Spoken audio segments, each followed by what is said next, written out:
আসসালামু আলাইকুম। এক নজরে বিশ্বের আলোচিত সব খবর। তো চলুন বেশি দেরি না করে আজকের সংবাদটি শুরু করা যাক। ইরানের আরেকটি জাহাজ যুক্তরাষ্ট্রের কবজায়। শান্তি সংলাপের আগেই বিরোধ তুঙ্গে। তেহরানের পক্ষ নমনীয় কেন মার্কিন মিত্র? আবার ইরানের বাজিমাত। জাতিসংঘ পরমাণু সম্মেলনের সহসভাপতি হল তেহরান। ওপেক আর ওপেক প্লাসে ভাঙন। বেকায়দায় পড়ল কি সৌদি? ওয়াশিংটন মস্কো বিরোধ উস্কে দিতে ইউক্রেনের নয়া চাল। ট্রাম্পকে টোপ গেলানোর প্রলোভন। বিনা শোধে ছাড়বেন কি পুতিন? আসসালামু আলাইকুম, দেখছিলেন বাংলাভিশন ওয়ার্ল্ড নিউজ হেডলাইন। যুদ্ধ থামাতে ইরান যুক্তরাষ্ট্র মুখোমুখি আলোচনা এখনো অনিশ্চিত। তার আগে আলোচনার বিষয়বস্তু নিয়ে বিরোধে জড়িয়েছে যুক্তরাষ্ট্র আর ইরান। প্রত্যাশিত শান্তি চুক্তির জন্য শুধু হরমুজ প্রণালী নিয়ে আলোচনায় তেহরানের জোরালো আগ্রহ থাকলেও ভিন্ন মত ওয়াশিংটনের। হরমুজ নয়, শুরুতেই পরমাণু কর্মসূচি নিয়ে আলোচনা চান মার্কিন প্রেসিডেন্ট ডোনাল্ড ট্রাম্প। এমন অবস্থায় ইরানকে ছাড় দেওয়ার প্রশ্নে স্পষ্ট হচ্ছে মার্কিন মিত্রদের বিভক্তি। শান্তিপূর্ণ সমাধানের আশায় কূটনৈতিক তৎপরতার মধ্যে ইরানের আরেকটি তেলবাহী ট্যাঙ্কার জব্দ করেছে মার্কিন বাহিনী। এতে কোন দিকে যাচ্ছে ইরান পরিস্থিতি? আবার ইরানে হামলা শুরুর ভিত তৈরি করছে কি যুক্তরাষ্ট্র? শহীদ আরাফাতের ডেস্ক রিপোর্ট। ইরানের প্রস্তাবে খুশি নন মার্কিন প্রেসিডেন্ট ডোনাল্ড ট্রাম্প। তেহরান চায় যুদ্ধ ও হরমুজ প্রণালী বিরোধ সমাধানের পর পরমাণু নিয়ে আলোচনা করতে, কিন্তু প্রেসিডেন্ট ট্রাম্প চান একই সাথে পরমাণু নিয়েও আলোচনা চালিয়ে যেতে। মঙ্গলবার মার্কিন কর্মকর্তাদের বরাতে রয়টার্সের প্রতিবেদনে বলা হয়, ইরানের দেয়া প্রস্তাবে পরমাণুর বিষয়টি স্থগিত থাকায় মার্কিন প্রেসিডেন্ট সম্ভবত এটি গ্রহণ করবেন না, আর এতেই আবারও আলোচনার ভবিষ্যৎ নিয়ে অনিশ্চয়তা তৈরি হয়েছে। এর আগে ইরানের দেয়া প্রস্তাব নিয়ে সোমবার জাতীয় নিরাপত্তা পরিষদে বৈঠক করেন মার্কিন প্রেসিডেন্ট ডোনাল্ড ট্রাম্প। এ বিষয়ে আশার বাণী দেন হোয়াইট হাউসের মুখপাত্র ক্যারোলাইন লেভিট। বলেন, মার্কিন প্রেসিডেন্ট সহ দেশটির নীতি নির্ধারকরা এ প্রস্তাব গুরুত্বের সঙ্গে খতিয়ে দেখছেন। এদিকে ইরানকে বিশ্ব অর্থনীতি জিম্মি করতে দেবে না বলে সতর্কবার্তা দিয়েছে যুক্তরাজ্য। ইরানকে চাপে রাখতে সব ধরনের ব্যবস্থা গ্রহণের কথাও জানিয়েছেন ব্রিটিশ পররাষ্ট্রমন্ত্রী ইভেট কুপার। আর মধ্যপ্রাচ্যে শান্তি ফেরাতে ইরানকে বড় ছাড় দেওয়ার আহ্বান জানিয়েছে ফ্রান্স। এ পরিস্থিতিতে হরমুজ প্রণালীতে আবারও ইরানের জাহাজ জব্দ করেছে যুক্তরাষ্ট্র। মার্কিন guided missile destroyer USS Rafael Peralta অভিযান চালিয়ে এমটি স্ট্রিম নামের ওই ট্যাঙ্কারটি জব্দ করে মার্কিন সেন্ট্রাল কমান্ড সেন্টকম। ইরান হুঁশিয়ারি দিয়ে বলেছে, তেহরানকে উস্কানি দিলে তার পরিণাম হবে ভয়াবহ। অন্যদিকে লেবাননে যুদ্ধবিরতি ভেঙে হামলা অব্যাহত রেখেছে ইসরায়েলি বাহিনী। 17 এপ্রিল থেকে এ পর্যন্ত কমপক্ষে 40 লেবানিজ নাগরিককে হত্যা করেছে তারা। শহীদ আরাফাত, বাংলাভিশন নিউজ ডেস্ক। জ্বালানি তেল রপ্তানিকারক দেশগুলোর জোট ওপেক আর ওপেক প্লাস থেকে বেরিয়ে যাবার ঘোষণা দিয়েছে সংযুক্ত আরব আমিরাত। এটি কার্যকর হবে আগামী 1 মে থেকে। এমন সময়ে আমিরাত এই সিদ্ধান্ত নিল যখন ইরান যুদ্ধের কারণে জ্বালানি সংকটে ভুগছে বিশ্ব। চরম অস্থির হয়ে উঠেছে বৈশ্বিক অর্থনীতি। এই পদক্ষেপকে জোটের প্রভাবশালী দেশ সৌদি আরবের জন্য বড় ধাক্কা হিসেবে দেখছেন বিশ্লেষকেরা। আবুধাবির অভিযোগ, ইরানের হামলা থেকে আমিরাতকে রক্ষায় অন্য আরব দেশগুলো যথেষ্ট ভূমিকা রাখেনি। আঞ্চলিক ব্যবসার কেন্দ্রবিন্দু এবং যুক্তরাষ্ট্রের গুরুত্বপূর্ণ উপসাগরীয় মিত্র হিসেবে পরিচিত আমিরাত। যুক্তরাষ্ট্র আর ইসরায়েলের হামলার প্রতিবাদে ইরান হরমুজ প্রণালী বন্ধ করে দেয়ায় ওপেকভুক্ত উপসাগরীয় দেশগুলো তেল রপ্তানিতে হিমশিম খাচ্ছে। বিশ্বের মোট তেল সরবরাহের 1/3 বেশি এই জোটভুক্ত দেশগুলো উৎপাদন করে থাকে। আমিরাতের সদস্য পদ প্রত্যাহারের ঘোষণায় ওপেকের বর্তমান সদস্য সংখ্যা গিয়ে ঠেকল 11 জনে। দেশগুলো হচ্ছে Saudi Arab, Iraq, Iran, Kuwait, Venezuela, Algeria, Libya, Nigeria, Gabon, Equatorial Guinea এবং কঙ্গো প্রজাতন্ত্র। আর ওপেক প্লাসে এই সদস্যদের সঙ্গী হিসেবে আছে Russia, Azerbaijan, Bahrain, Brunei, Kazakhstan, Malaysia, Mexico, Oman, দক্ষিণ সুদান এবং সুদান। এদিকে যুদ্ধ, নিষেধাজ্ঞা আর তীব্র বিরোধিতার চাপে থেকেও ইরান এবার কূটনৈতিক অঙ্গনে ভেলকি দেখালো। পশ্চিমা বিশ্বের কঠিন বাধা টপকে জাতিসংঘের পারমাণবিক অস্ত্র বিস্তার রোধ চুক্তি এনপিটির 11তম পর্যালোচনা সম্মেলনে সহসভাপতি নির্বাচিত হয়েছে ইরান। এতে যেন মাথায় বাজ পড়েছে যুক্তরাষ্ট্র ও ইসরায়েলের। ক্ষোভ আর চাপা থাকেনি। ইরানকে সহসভাপতি ঘোষণার পরপরই বিতণ্ডায় জড়ায় যুক্তরাষ্ট্র আর তার মিত্ররা। ইরানের এই অর্জনে কেন এত আপত্তি? মোর্শেদ আলমের ডেস্ক রিপোর্ট। যুদ্ধ, ধ্বংস আর যুক্তরাষ্ট্র ইসরায়েলের তীব্র বিরোধিতার মধ্যেও সুসংবাদ পেয়েছে পশ্চিমা শক্তির বিরুদ্ধে বীরের মতো লড়াই করা মুসলিম ক্ষমতাধর রাষ্ট্র ইরান। জাতিসংঘের অধীনে আয়োজিত পরমাণু অস্ত্র বিস্তার রোধ চুক্তির পর্যালোচনা সম্মেলনে ইরানকে সহসভাপতি নির্বাচিত করা হয়েছে। এই সিদ্ধান্ত ঘিরেই ঘুম হারাম যুক্তরাষ্ট্র ইসরায়েলের। যুক্তরাষ্ট্র এই নির্বাচনকে চুক্তির প্রতি উপহাস বলে আখ্যা দিয়েছে। তাদের অভিযোগ, ইরান তাদের পারমাণবিক দায়বদ্ধতা যথাযথভাবে পালন করছে না এবং আন্তর্জাতিক পরমাণু শক্তি সংস্থার সঙ্গেও পূর্ণ সহযোগিতা করছে না। অন্যদিকে এসব অভিযোগ সরাসরি প্রত্যাখ্যান করেছে ইরান। তাদের দাবি, পরমাণু ইস্যুতে মন্তব্য করার নৈতিক অধিকার যুক্তরাষ্ট্রের নেই, কারণ ইতিহাসে একমাত্র দেশ হিসেবে যুদ্ধে পারমাণবিক অস্ত্র ব্যবহার করেছে যুক্তরাষ্ট্রই। এসব তথ্য উঠে এসেছে বিভিন্ন আন্তর্জাতিক গণমাধ্যমে। ইরান ২৭ এপ্রিল জাতিসংঘে আয়োজিত পারমাণবিক অস্ত্র বিস্তার রোধ চুক্তির ১১তম পর্যালোচনা সম্মেলনে সহসভাপতি নির্বাচিত হয়েছে। নিউ ইয়র্কে শুরু হওয়া ৪ সপ্তাহের সম্মেলনে ইরানকে সহসভাপতি হিসেবে নির্বাচিত করার পরপরই যুক্তরাষ্ট্র ও তাদের মিত্ররা, বিশেষ করে যুক্তরাজ্য, ফ্রান্স, জার্মানির মতো দেশগুলো তীব্র বিরোধিতা করে। এরপরে উঠে আসে নানা তর্ক বিতর্ক। বিশ্লেষকদের মতে এই বিরোধ কেবল একটি পদকেই ঘিরে নয়, এর পেছনে রয়েছে তাদের দীর্ঘদিনের দ্বন্দ্ব।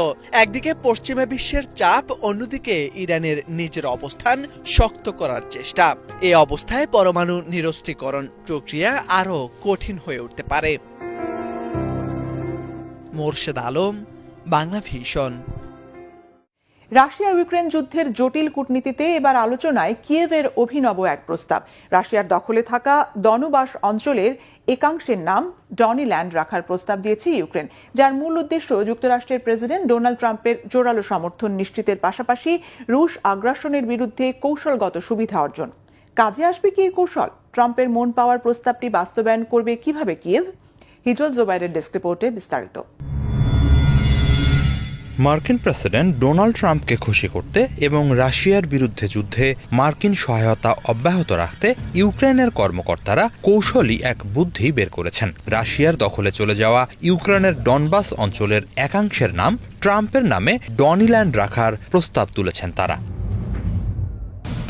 এ নিয়ে বিশেষ এক প্রতিবেদন প্রকাশ করেছে প্রভাবশালী মার্কিন সংবাদ মাধ্যম নিউ ইয়র্ক টাইমস, ব্রিটিশ সংবাদ মাধ্যম দ্য টেলিগ্রাফ সহ অনেকেই। নিউ ইয়র্ক টাইমসকে ইউক্রেনের কর্মকর্তারা জানান, ডোনাল্ড ও ডনবাস দুইটি শব্দেরই ডন অংশটি নিয়ে ওই অঞ্চলের নামকরণ হবে ডনিল্যান্ড। এখন পর্যন্ত সরকারি কোনো নথিতে এই প্রস্তাব না এলেও যুক্তরাষ্ট্রের সঙ্গে বৈঠকে নানা সময় ইউক্রেনের প্রতিনিধি দল ডনিল্যান্ড রূপকল্প নিয়ে কথা বলেছে, এমনটাই জানাচ্ছে নিউ ইয়র্ক টাইমস। ডনবাসের প্রায় ৯০% এলাকা এরই মাঝে রাশিয়ার দখলে। মূলত এই অঞ্চল পুনরুদ্ধারে ট্রাম্পের আনুকূল্য লাভের আশাতেই এমন প্রস্তাব করা হয়েছে বলে মনে করা হচ্ছে। গত বছর আলাস্কায় রাশিয়ার প্রেসিডেন্ট ভ্লাদিমির পুতিনের সঙ্গে বৈঠকে ট্রাম্প দখল করে নেওয়া ডনবাস অঞ্চলটি রাশিয়াকে দিয়ে দেওয়ার প্রস্তাবে সমর্থনের ইঙ্গিত দেন। তবে ইউক্রেন বরাবরই এ ব্যাপারে অস্বীকৃতি জানিয়ে আসছে। ফলে ট্রাম্প যাতে ডনবাসের ভবিষ্যৎ নির্ধারণে ইউক্রেনের পক্ষে থাকেন, সেই উদ্দেশ্যেই নানাভাবে তাকে খুশি করার চেষ্টা চলছে। নিউ ইয়র্ক টাইমসের প্রতিবেদনে বলা হয়, ট্রাম্প প্রায় সবকিছুতেই নিজের নাম দেখতে পছন্দ করেন, তা ফেডারেল ভবন, অট্টালিকা, ব্যাংক অ্যাকাউন্ট কিংবা স্মারক মুদ্রা যাই হোক না কেন। এই বিষয়টি মাথায় রেখেই সম্ভবত ডনবাসের ৫০ মাইল দীর্ঘ ও ৪০ মাইল চওড়া একটি এলাকার নাম ডনিল্যান্ড রাখার প্রস্তাব তুলছেন ইউক্রেনের কর্মকর্তারা। নিউ ইয়র্ক টাইমস আরও জানিয়েছে, এরই মাঝে প্রস্তাবিত এই ডনিল্যান্ডের জন্য চ্যাট জিপিটির সাহায্যে একটি পতাকা ও জাতীয় সঙ্গীতও তৈরি করা হয়েছে। ওই অঞ্চলের জন্য বিশেষ একটি ব্যানারও সবুজ ও সোনালী রঙের সমন্বয়ে তৈরি করা হয়েছে। মার্কিন প্রেসিডেন্টের সঙ্গে অম্লমধুর সম্পর্ক থাকলেও বরাবরই তার মন জুগিয়ে চলতে চেষ্টা করে আসছেন ইউক্রেনের প্রেসিডেন্ট ভলোদিমির জেলেনস্কি। মার্কিন প্রেসিডেন্টকে খুশি করতে এর আগে তিনি বলেছিলেন, ট্রাম্প এমন একজন ব্যক্তি যিনি দ্বিতীয় বিশ্বযুদ্ধের পর ইউরোপের সবচেয়ে বড় এই রক্তক্ষয়ী সংঘাত বন্ধ করার ক্ষমতা রাখেন। এবছরের শুরুতে এনবিসিকে দেয়া একটি সাক্ষাৎকারেও জেলেনস্কি ট্রাম্পের ব্যাপক প্রশংসা করেন। তিনি বলেন, আমি প্রেসিডেন্ট ট্রাম্পকে বিশ্বাস করি, কারণ তিনি যুক্তরাষ্ট্রের প্রেসিডেন্ট। আমি প্রেসিডেন্ট ট্রাম্পের সঙ্গে কাজ করতে চাই। জেলেনস্কি স্বীকার করেন, মার্কিন সাহায্য ছাড়া রাশিয়ার বিরুদ্ধে লড়াই চালিয়ে যাওয়া ইউক্রেনের পক্ষে এক প্রকার অসম্ভব। নিউ ইয়র্ক টাইমসের প্রতিবেদনে বলা হয়, ডনিল্যান্ড ইস্যুতে মোনাকো মডেলের প্রসঙ্গ আনছেন ইউক্রেনের কর্মকর্তারা। মোনাকো ফ্রান্স সংলগ্ন ভূমধ্যসাগরীয় একটি ক্ষুদ্র রাষ্ট্র। অনেকটা তার আদলেই ডনিল্যান্ড তৈরি করা যেতে পারে। প্রস্তাব অনুসারে ট্রাম্পের নামে হওয়া ডনিল্যান্ড হবে একটি স্বায়ত্তশাসিত ক্ষুদ্র রাষ্ট্র, যা একটি বাফার জোন এবং একটি অর্থনৈতিক অঞ্চল হিসেবে অবস্থান করবে। গাজা শান্তি পরিকল্পনা তদারকির জন্য গঠিত ট্রাম্পের বোর্ড অব পিস এই অঞ্চলের প্রশাসনে ভূমিকা রাখতে পারে। তবে এখন পর্যন্ত ডনিল্যান্ড প্রকল্পটি কেবল আলোচনার টেবিলেই সীমাবদ্ধ আছে বলে জানিয়েছে New York Times. Hijal Zobayer, Bangla Vision. ইন্দোনেশিয়ার রাজধানী জাকার্তার কাছে ভয়াবহ ট্রেন দুর্ঘটনায় প্রাণহানির সংখ্যা বেড়ে দাঁড়িয়েছে অন্তত 15 জনে, আহত 80 জনের বেশি। অনেকের অবস্থা গুরুতর। দুর্ঘটনার কারণ উদ্ঘাটনে গঠিত হয়েছে তদন্ত কমিটি। কিভাবে একই লাইনে চলে এলো দুটি ট্রেন? ইমরান মাহমুদের ডেস্ক রিপোর্ট। ইন্দোনেশিয়ার রাজধানী জাকার্তায় এক ভয়াবহ ট্রেন দুর্ঘটনায় অন্তত 14 জন প্রাণ হারিয়েছেন। 27 এপ্রিল রাতে ঘটা এই মর্মান্তিক ঘটনাটি পুরো দেশকে স্তব্ধ করে দিয়েছে।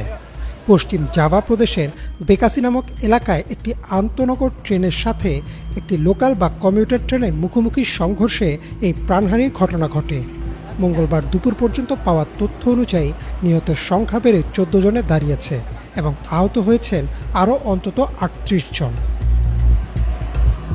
রয়টার্সের প্রতিবেদনে জানানো হয়েছে, সোমবার রাত যখন ঘনিয়ে আসছিল ঠিক সেই সময় বেকাসি স্টেশনের কাছে এই দুর্ঘটনাটি ঘটে।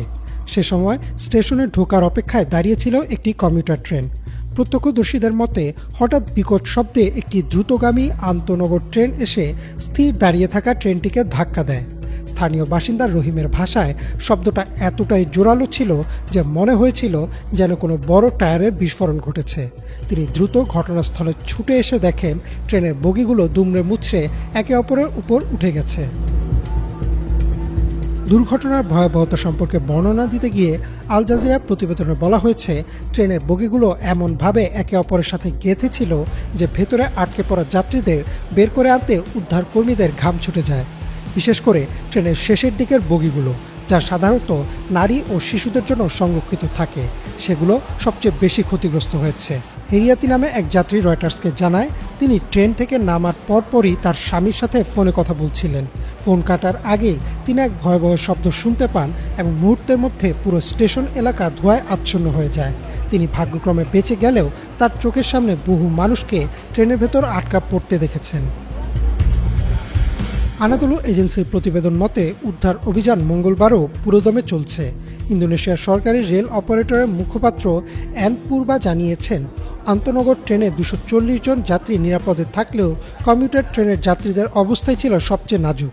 উদ্ধার কর্মীরা ড্রিল মেশিন এবং মেটাল কাটার ব্যবহার করে দুমড়ে মুচড়ে যাওয়া বগি কেটে মানুষের প্রাণ বাঁচানোর আপ্রাণ চেষ্টা করেন। আহতদের দ্রুত স্থানীয় বিভিন্ন হাসপাতালে স্থানান্তরিত করা হয়েছে, যাদের মধ্যে কয়েকজনের অবস্থা খুবই আশঙ্কাজনক। এমন দুর্ঘটনা কেন ঘটল তা নিয়ে ইতোমধ্যে প্রশ্ন উঠতে শুরু করেছে।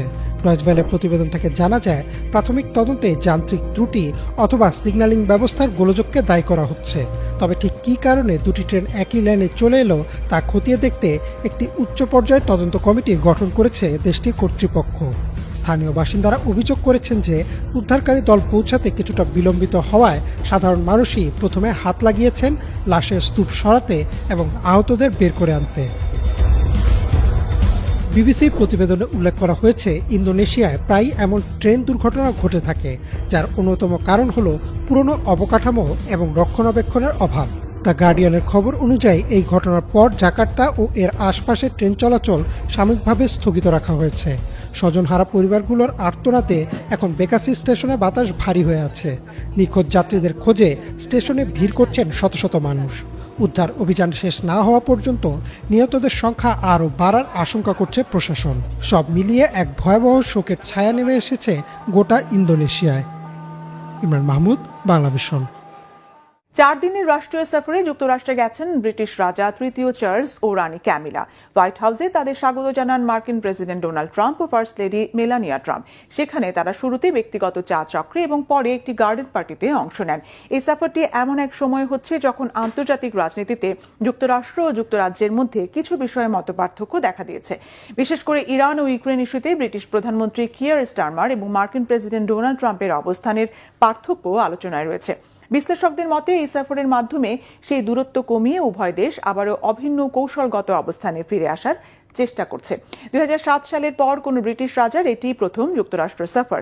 ওই সময় প্রয়াত রানী দ্বিতীয় এলিজাবেথ যুক্তরাষ্ট্রে 6 দিনের সফর করেছিলেন। এর আগে ওয়াশিংটনের স্থানীয় সময় সোমবার তাদের বহনকারী রাজকীয় উড়োজাহাজটি অ্যান্ড্রু সামরিক ঘাঁটিতে অবতরণ করে। সে সময় সেখানে রাজা রানীকে স্বাগত জানান ওয়াশিংটনে নিযুক্ত যুক্তরাজ্যের রাষ্ট্রদূত স্যার ক্রিশ্চিয়ান টার্নার এবং হোয়াইট হাউসের প্রোটোকল প্রধান মনিকা ক্রাউলি। রাজা রানীকে লাল গালিচা সংবর্ধনা ও গার্ড অব অনার দেওয়া হয়। ভারতের রাজধানী দিল্লির আকাশে আজও ডানা ঝাপটায় কয়েকশো বছরের পুরনো মুঘল ঐতিহ্য, নাম যার কবুতরবাজি। কালের বিবর্তনে অনেক ঐতিহ্য বিলুপ্ত হলেও একদল নিবেদিত প্রাণ মানুষ প্রজন্মের পর প্রজন্ম ধরে বাঁচিয়ে রেখেছেন রাজকীয় এই শখ।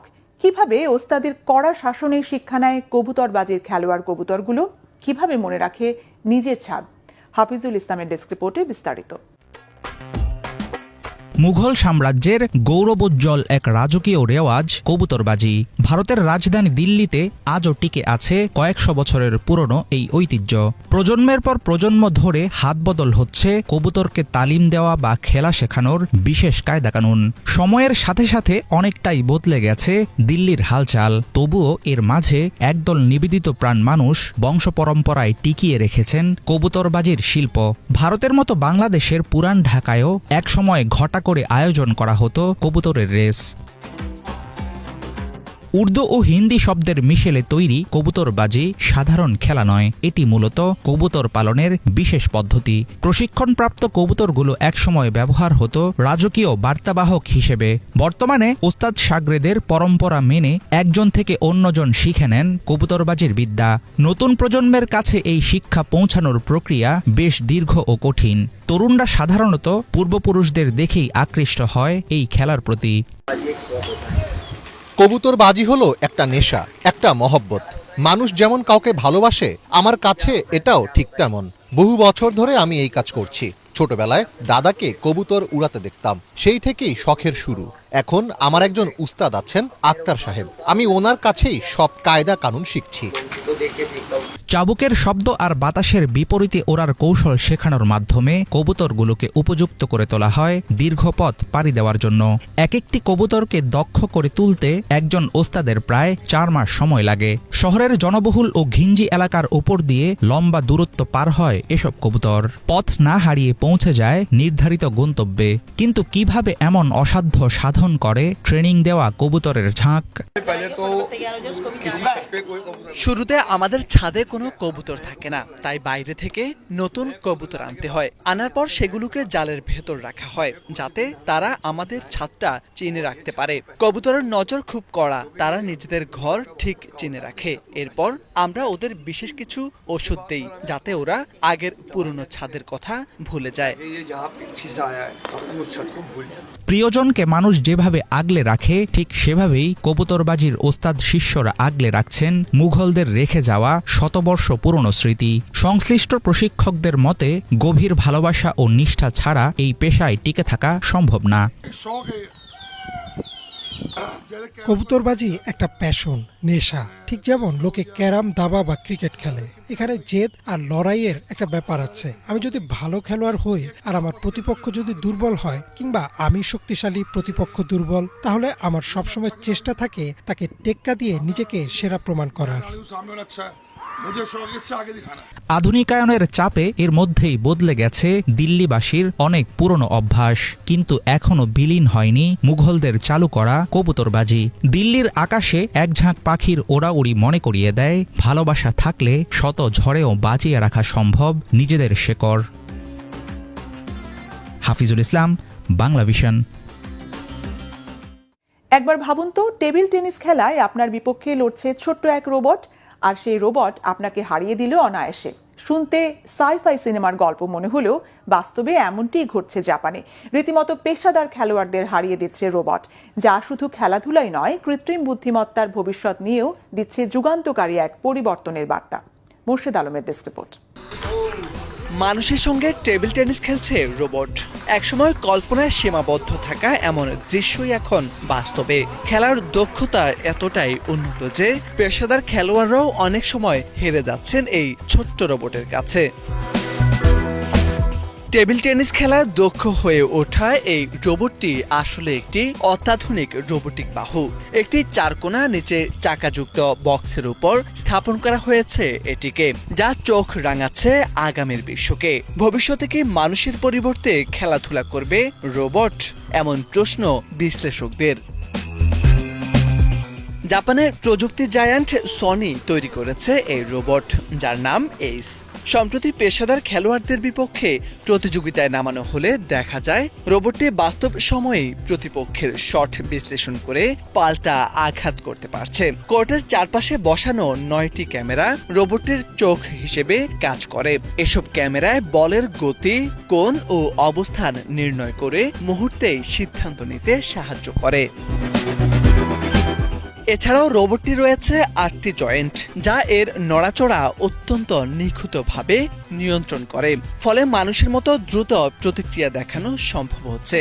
সবচেয়ে চমকপ্রদ বিষয় হলো এটি কোনো নির্দিষ্ট প্রোগ্রামিং অনুসরণ করে না, বরং রিইনফোর্সমেন্ট লার্নিং নামের এআই পদ্ধতির মাধ্যমে অভিজ্ঞতা থেকে নিজেই শিখছে কিভাবে খেলতে হয়। সনির দাবি, এই প্রথমবার কোন রোবট বাস্তব জীবনের প্রতিযোগিতামূলক খেলায় মানুষের মতো বিশেষজ্ঞ পর্যায়ের দক্ষতা দেখাতে পেরেছে। প্রযুক্তি বিশ্লেষকদের মতে এটি শুধু খেলাধুলায় নয়, ভবিষ্যতে শিল্প, চিকিৎসা ও স্বয়ংক্রিয় ব্যবস্থায় এআই ব্যবহারের নতুন দিগন্ত উন্মোচন করতে পারে। এই ছিল আজকের মতো, সাথে থাকায় ধন্যবাদ। প্রিয় দর্শক, ভিডিওটি ভালো লাগলে অবশ্যই ভিডিওটিতে লাইক, কমেন্ট, শেয়ার করতে ভুলবেন না। দেখা হচ্ছে পরবর্তী কোনো আপডেট সংবাদে। আল্লাহ হাফেজ।